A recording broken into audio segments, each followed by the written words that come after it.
The 5 best phones under 20k. No, this is not that video.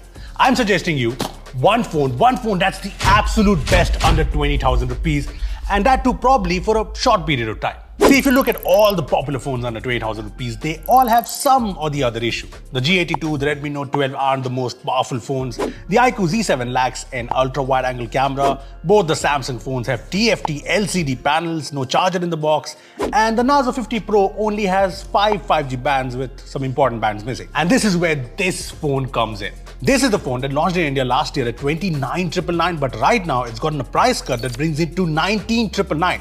The phone I'm talking about is the Realme GT Neo 3T, and this is almost unbeatable under 20k. I mean, the truth is, this is not a perfect phone. In fact, there's one thing that I absolutely hate about this phone. But before we talk about all of that, let's talk about the 5 good things in this phone. So number 1, 5G bands and updates. See, this has got all the 5G band support in India, which is important when buying a new phone in India right now. It also just received the latest Realme UI 4 update based on Android 13. And if you look closely, this is on the latest April security patch, and this will go to Android 14, which is actually good.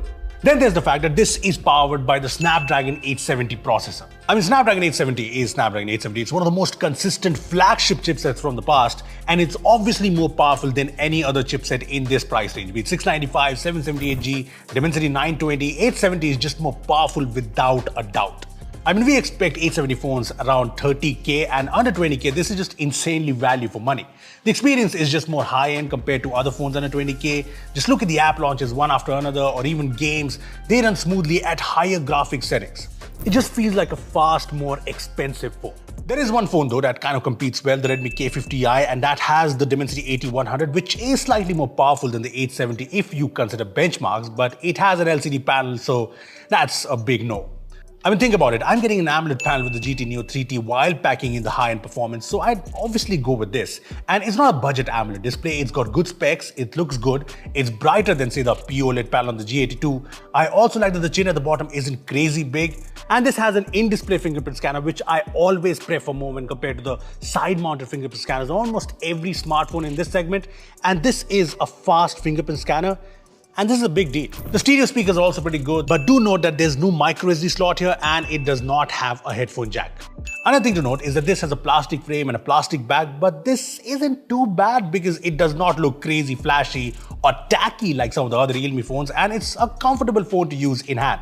Then comes the camera. It's got an ultra-wide-angle camera, which some phones lack under 20k. It's got 4K 60fps video recording, and even though there's no 108 megapixel or 200 megapixel camera here, the 64 megapixel sensor is actually good enough. I mean, the photos I took, there is a slightly saturated feel to them, but other than that, photos are sharp, detailed, and nice, and in low light too, things are generally good enough.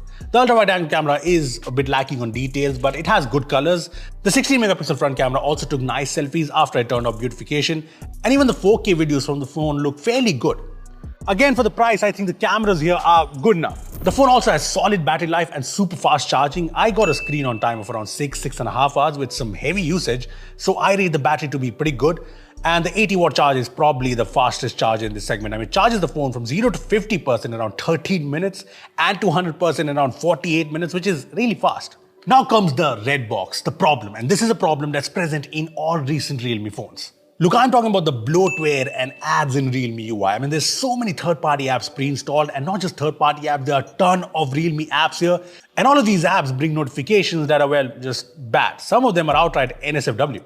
That's not all. Realme UI also has the glance lock screen that I disabled, and it also has this annoying page with ads when you install an app. Look, other than that, the Realme GT Neo 3T is just great value for money at 20k. I mean, all the 5G bands, Snapdragon 870 processor, 120Hz AMOLED, good cameras, 80-watt fast charging. It's pretty good.